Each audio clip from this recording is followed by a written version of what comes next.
ధర్మ జిజ్ఞాసులకు శుభాశీస్సులు.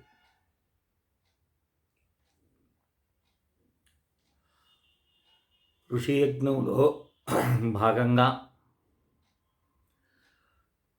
శివరాత్రిని దృష్టిలో ఉంచుకొని అలాగే శివార్చన అనేటటువంటిది ఏదో ఒక మాసానికే పరిమితం అనేది కాదని, ప్రతి మాసం కూడా విశేషమైనటువంటి వ్రతాలు, విశేషమైనటువంటి పూజలు, అభిషేకాలు ఆ పరమేశ్వరునికి ఉన్నాయనే విషయాన్ని మీకు నేను మొదటి నుంచి కూడా తెలియచేస్తూ ఉన్నాను. అంతేగాని మాఘమాసం వెళ్ళిపోయింది, కార్తీకం వెళ్ళిపోయింది, ఇక మళ్ళీ తిరిగి వచ్చే కార్తీక మాఘమాసాల్లో చూసుకున్నాము అని అంటే అది అజ్ఞానమే. ప్రతి నెలా విశేషమే. శివునికి అత్యంత ప్రియమైనటువంటివి త్రయోదశి, చతుర్దశి, అష్టమి, సోమవారము, ఆరుద్రా నక్షత్రం ఇత్యాదివన్నీ కూడా స్వామికి చాలా ముఖ్యమైనటువంటి. అలాగే అమావాస్య, పౌర్ణమి ఇత్యాదివన్నీ కూడా ఉన్నాయి. కనుక మానవుడు దుఃఖానికి కారణము పాపమని, ఆ పాపము నిషిద్ధ కర్మల చేత ఏర్పడినదని నేను మొదటి నుంచి చెప్పుకుంటూ వస్తున్నాను. మీకు ఆశ్చర్యం కలిగించవచ్చు, ఏంది స్వామి మీరు ఊరినే పాపము పాపము అనేటటువంటి వ్యాఖ్యానం చేస్తుంటారు. నిజమే నాయన, మన సమస్తమైనటువంటి దుఃఖాలకు కారణము మన కర్మ. ఆ కర్మ మనము మనసా వాచా కర్మణ చేస్తూ ఉంటాం. అందులో మానసికమైనటువంటి కర్మ ఎక్కువ చేస్తూ ఉంటాం. అలాంటి మానసికమైనటువంటివి, శారీరకమైనటువంటి ఈ కర్మల వల్ల ఏమవుతుంది, హృదయం మీద మురికి పేరుకుంటుంది. హృదయంలో నివసించేటటువంటి మహాశక్తి, పరమేశ్వరి శక్తి, అది మనకు ఆ పొర చేత కప్పబడి ఉంటుంది. ఆ మురికి తొలగనిదే అంతర్గతంగా ఉన్నటువంటి ఆ దివ్యత్వం అనేది బయటికి రాదు, కప్పబడిపోయి ఉంటుంది. అంటే దాన్ని కప్పటం అంటే ఏమిటి, ఏదో 1-2 కర్మలైతే పర్వాలేదు, అనంతంగా పోగేసుకొచ్చాం. ఎందుకంటే 84 లక్షల జీవరాశుల్లో ఎన్ని పర్యాయాలు మానవుడిగా జన్మించేమో మనకు లెక్క తెలియదు. కనుక ఆ మానవ జన్మలో మనం చేసినటువంటి అనేకమైనటువంటి కర్మల యొక్క ఫలితంగా మనుష్యుడికి దుఃఖం అనేటటువంటిది సంభవిస్తుంది. అలాగే సుఖం కూడా అలాగే ఉంటుంది. కనుక ఈరోజు మనం చెప్పుకునేటటువంటి అంశము చూడండి, రుద్రాధ్యాయములో మనకు అనేకమైనటువంటి రహస్యమైన మంత్రాలు దాగి ఉన్నాయి. మనకు తెలిసింది నమ్మకము, చమకము, దాంతో అభిషేకము, అంత మాత్రమే మనకు తెలుసు. కానీ ప్రతి మంత్రానికి ఓ దివ్యమైనటువంటి ఋషి, దేవత, ఛందస్సు ఉన్నాయని, ఆ మంత్రాలను అనుష్ఠానం చేస్తే ఎలాంటి ఫలితం కలుగుతుందని ఇత్యాదివన్నీ కూడా మనకు మహర్షులు అందించినటువంటి గొప్ప విషయాలు. తెలిసికొని చేసి తరించేటటువంటి అవకాశం ఉన్నప్పుడు ఆ అవకాశాన్ని సద్వినియోగం చేసుకోవాలి. ఒక్కటి గుర్తుపెట్టుకోండి, నీకు మనుష్యత్వం వచ్చింది, నువ్వు మనుష్యుడిగా ఉన్నావు అంటే భౌతికమైనటువంటి ఇంద్రియ సుఖాలను అనుభవించటానికైతే మాత్రం కాదు అనేది నువ్వు ముందు అర్థం చేసుకోవాలి. ఈ సంసారాన్ని నువ్వు తరింపజేసుకోవాలి. ఎందుకంటే జన్మరాహిత్యం కోసంగా ఒక అవకాశం మనకు ఈ మనుష్యత్వం లభించింది. కానీ మాయకు బద్ధుడైనటువంటి వాడు ఏం చేస్తాడు, ఇంద్రియాలు సుఖపెట్టేదానికి శబ్ద, స్పర్శ, రూప, రస, గంధ వీటివే ఈ 5 కోసంగా ఈ జ్ఞానేంద్రియాలు పని చేస్తూ ఉంటాయి. కానీ వీటికి అతీతమైనటువంటి స్వరూపం నీది, కానీ అది నీకు తెలియదు. ఎందుకు తెలియదు? పాపము పుణ్యము అనేటటువంటి వలలో చిక్కుని ఉన్నా. ఆ ముడి విప్పితే కానీ నీ అసలైనటువంటి తత్వం నీకు అర్థం కాదు. ప్రతి ఒక్కడు కూడా భగవత్ స్వరూపుడే. నీలో భగవత్ శక్తి ఉంది, అనంతమైన శక్తి ఉంది. నువ్వు చూస్తున్నా వింటున్నా ఇవన్నీ ఎవరు? ఆ మహాశక్తే. యాదేవీ సర్వభూతేషు కాంతిరూపేణ సంస్థిత, క్షుధారూపేణ సంస్థిత, ప్రాణరూపేణ సంస్థిత. ఇట్లా సకలము కూడా ఆ చరాచర ప్రపంచంలో ఉన్న సమస్తం మానవాడి ఆ చైతన్యంతోనే మనం నడుస్తున్నాం. కానీ అది మర్చిపోయి నేను చేస్తున్నాను, ఈ దేహం చేస్తుంది అనే భ్రమలో మనము పాపాన్ని మూటగట్టుకుంటూ ఉంటాం.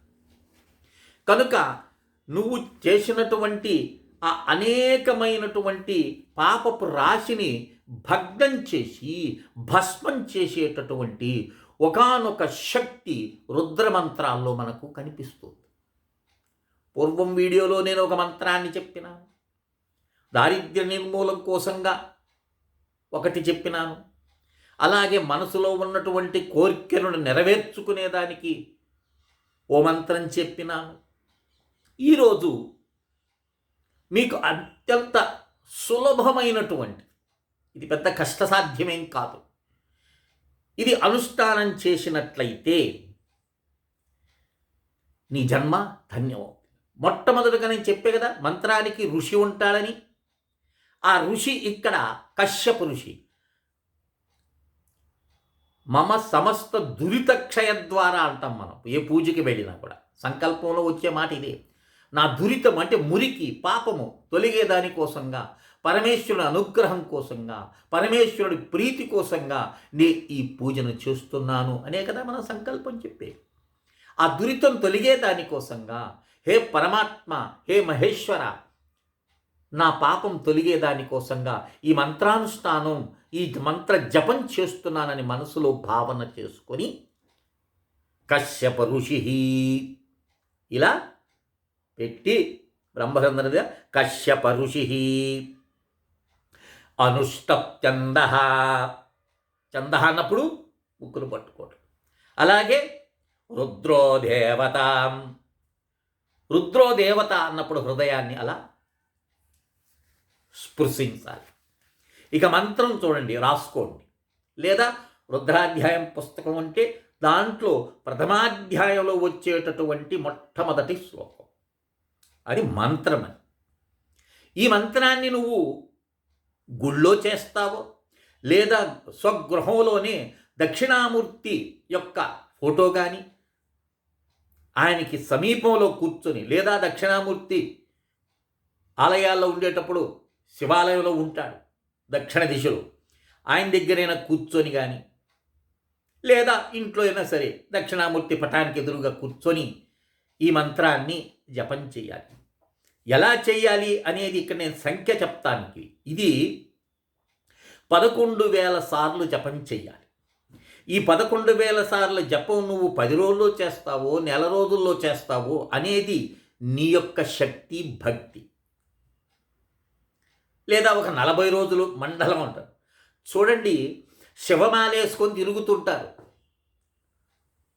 కానీ చేయాల్సినటువంటి సాధన చేస్తే ఆ శివమాలకు ఒక అర్థం వస్తుంది. మాల వేసుకోవటం అంటే, దీక్ష తీసుకోవటం అంటే ఏదో వస్త్రాలు ధరించి సంచరించటం కాదు నాయన. ఆ దీక్ష అంటే ఏదో ఒక మంత్రాన్ని 40 రోజులు నేను అఖండమైనటువంటి దీక్షతో శివార్చన చేస్తూ జపించినట్లయితే వాడి జన్మ ధన్యమవుతుంది. కానీ ఏదో వేస్తున్నాము 10 మందికి చూపించే విధంగా వేసుకొని తిరుగుతూ ఉంటారు, యథేచ్ఛగా కర్మలు చేస్తుంటారు, మధ్యలో స్వామి అనే మాటని జోడించుకొని. అలా కాదు. ఒక దీక్షగా పూని ఈ మంత్రాన్ని మీరు జపం చేయండి. వ్రాసుకునేవాళ్ళు వ్రాసుకోండి, లేదా రుద్రాధ్యాయ పుస్తకం ఉంటే దాంట్లో నేను చెప్పే కదా మొదటి అనువాకంలోనే వచ్చే మొదటి మంత్రం ఇది. ఏ మంత్రం ఇది? ఓం నమస్తే రుద్రభంజవ ఉతోతో యశభే నమః నమస్తే అస్తుద్ధన్వనే బాహుభ్యాం ముతతే నమః. ఇది మంత్రం. ఈ మంత్రాన్ని జపం చేయాలి. ఎందుకో తెలుసా? ఓ రుద్ర, నీ క్రోధమునకు, నీ బాణానికి, నీ ధనుస్సుకు, నీ బాహువులకు ఒక నమస్కారమయ్యా. వీనిని మాయందు ప్రయోగించకు, శత్రువుల మీద ప్రయోగించ. ఇక్కడ మనకు ఈ మంత్రంలో మనకు చాలా గంభీరార్థం ఉంది. వీడియో పెద్దదవుదని నేను ఈ వ్యాఖ్యానం చేయట్లా, మీకు పొడి మాటల్లో చెప్తున్నాను నేను. ఇక్కడ మనం భగవంతుడు మన మీద ఎందుకు క్రోధిస్తాడు, భగవంతుడు మన మీదకి ఎందుకు బాణాలు వదులుతాడు అనంటే, మనం చేసేటటువంటి కర్మలు అలా ఉంటాయి.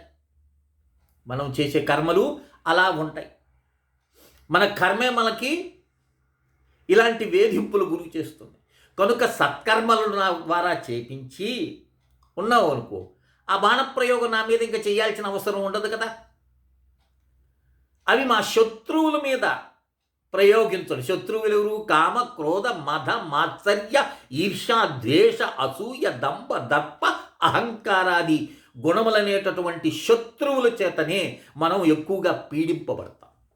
బాహ్య శత్రువు ఒక దెబ్బ కొట్టిపోతాడు, కానీ అంతర్గతంగా ఉండేటటువంటి ఈ శత్రువులు, అరిషడ్వర్గములు నిన్ను పిండి చేస్తాయి. నీ పతనానికి కారణము నీ క్రోధమే. కనుక ఇక్కడ రుద్ర అనేటటువంటి శబ్దానికి మహర్షులు, పండితులు అనేకమైనటువంటి అర్థాలు చెప్పారు. ఇక్కడ రుత్ అంటే ఏంది?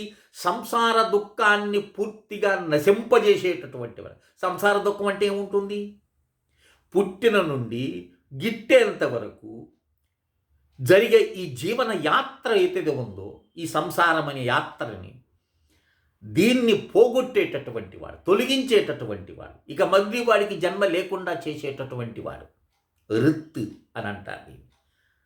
ఆయనే రుద్రుడు అంటారు.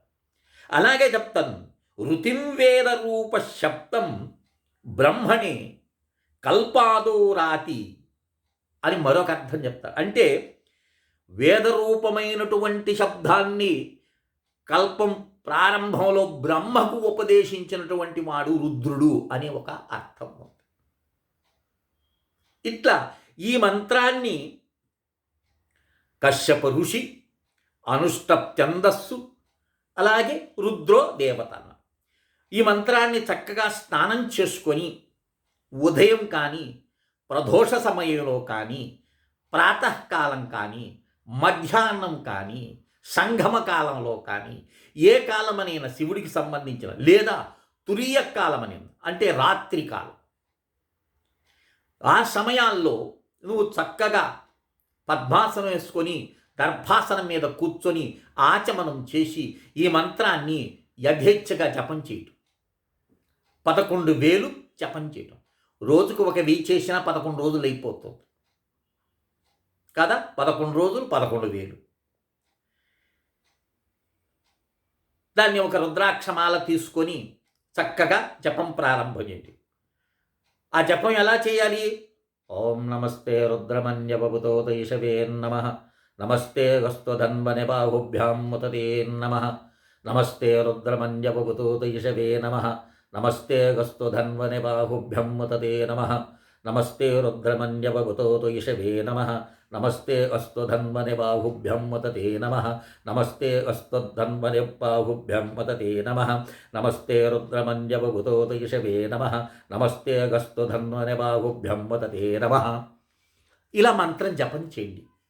దానివల్ల మీకు చేసినటువంటి పాపాలన్నీ కూడా పటాపంచలైపోతాయి.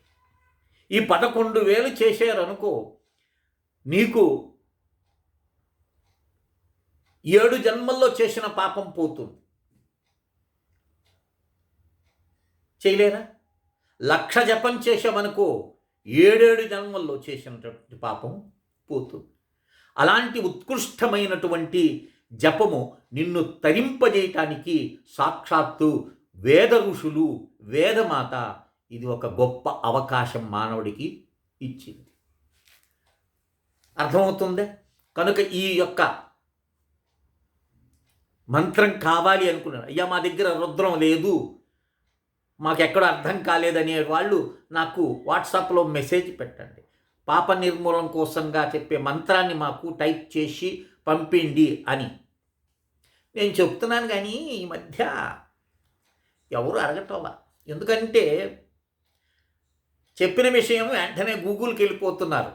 మంచిది, నాకే చేసి నా దగ్గరే తీసుకోవాలి అని నేను శాసించటం లేదు. అవకాశం ఉన్నటువంటి వాళ్ళకి సూచన ఇస్తున్నాను కదా, ఆ సూచన మేరకు మీరు ప్రయత్నం చేసి దాన్ని సంగ్రహణం చేసుకొని జపం చేస్తున్నారా, చాలా ఆనందపడతాను నేను. అయ్యో వీళ్ళు చేస్తున్నారు అని. కానీ పూర్వం అడిగినట్టు ఇప్పుడు అడగటం లేదు. మరి ఏదో వాళ్ళకేదో అయ్యుండొచ్చు, ఎన్ని చేస్తాము, ఏమని చేస్తాము, ఇవి ఆరేయా తీరేయా, ఇవి ఒకనాటితో పోయేవి కాదు, ఏదో వాళ్ళు చెప్తుంటారు మన కర్మ ఇంతేను అని. అక్కడ కూడా కర్మ సిద్ధాంతమే మాట్లాడతాడు వాడు, కర్మనే అంటాడు. మన కర్మ మనమే అనుభవించాల్సిందే అనేటటువంటి ఇలాంటి నిరుత్సాహానికి గురయ్యి ఆధ్యాత్మిక దూరం అయ్యేటటువంటి వాళ్ళు చాలామంది ఉంటారు. కొన్ని అడుగులు వేస్తారు, కొన్ని అడుగులు వేసిన తర్వాత వాడికి ఫలితం కనిపించదు. కామ్యంలో వచ్చిన తలకాయ నొప్పి ఇదే. ఒక కామ్యం కోసం ఒక పని చేసేవనుకో, అది నెరవేరలేదు ఒక దాని మీద మనకు విరక్తి చెందుతారు. ఆ విరక్తి చెందటానికి కూడా అది ఒక పరీక్షని మనం గ్రహించలేకపోతాం. చదివే వాడికే పరీక్షలు పెడతారు, చదవని వాడికి ఏం పరీక్ష ఉంటుందా? ఉండదు. కనుక అలా ఏదో ఒక మంత్రాన్ని నువ్వు గూగుల్లో, నేను చెప్పినటువంటి గూగుల్లో సెర్చ్ చేసుకుంటున్నారు. ఇప్పుడు అందులో ఈ ఏఐ వచ్చింది కదండి, ప్రతి ఒక్క విషయం తెలుస్తుంది అన్నారు. అలా ప్రయత్నం చేసుకుంటున్నారా? చాలా సంతోషం. కానీ అనుష్ఠానం మాత్రం చేయండి. అయ్యో నా వీడియో ఎంతమంది చూస్తాం లేదే, ఏంది నేను చెప్తున్నానే కానీ 100 మంది చూసేలకి చాలా ఎక్కువ అవుతుంది అనే నిరుత్సాహం నాకైతే లేదు. ఎందుకో తెలుసా? నిద్ర లేచింది మొదలు మీ వీడియో మీకు కొన్ని వేల వీడియోస్ వస్తూ ఉంటాయి. వాటిల్లో నాదొకటి తగిలింది అనుకో, నా అదృష్టంగా భావిస్తాను నేను. ఓహో వీడికి అంట పడిందిరా, వాడు విన్నా వినకపోయినా. కనుక ఇలాంటి మంత్రం కావాల్సినటువంటి వారు 9966690246కి మెసేజ్ పెట్టండి, కాల్ చేయబడి. మాకు ఆ పాప నిర్మూలన 11,000 మంత్రం జపం చేస్తాము స్వామి, మాకు ఆ మంత్రాన్ని పంపించండి టైప్ చేసి, వీలైతే వాయిస్ మెసేజ్ కూడా పెట్టండి అని నాకు మీరు మెసేజ్ పెట్టానుకో, తప్పకుండా మీకు నేను అందిస్తాను. జపం చేసుకోండి. 11,000 అన్నారు కదండి, చేయండి, ఎంతైనా చేయండి. వేదమంత్రానికి శక్తి అంతా ఇంత అని మనం చెప్పటం అసాధ్యమని. చేసావా, నీ జీవితం సుఖమయమవుతుంది, నీ బాధలు తొలుగుతాయి. ప్రతినిత్యం బాధలు పడుతూ ఉండేటటువంటి వాడికి బాధలు నిర్మూలించుకునేదానికి ఒక మార్గం ఉన్నది అని చెప్పి చూపించినా కూడా వెళ్ళలేదు, నడవలేము, మా వల్ల కాదు అంటే ఇక వాడిని మనం ఏమీ చేయలేము. కనుక ఈ విషయాన్ని దృష్టిలో ఉంచుకొని ఆ మంత్రానుష్ఠానం చేసి తరిస్తారని ఆశిస్తూ శ్రీ విద్యోపాసకులు శ్రీ మండే లక్ష్మీ నరసింహారావు లోకా సమస్తా సుఖినో భవంతు. ఓం తత్సత్, ఓం తత్సత్, ఓం తత్సత్.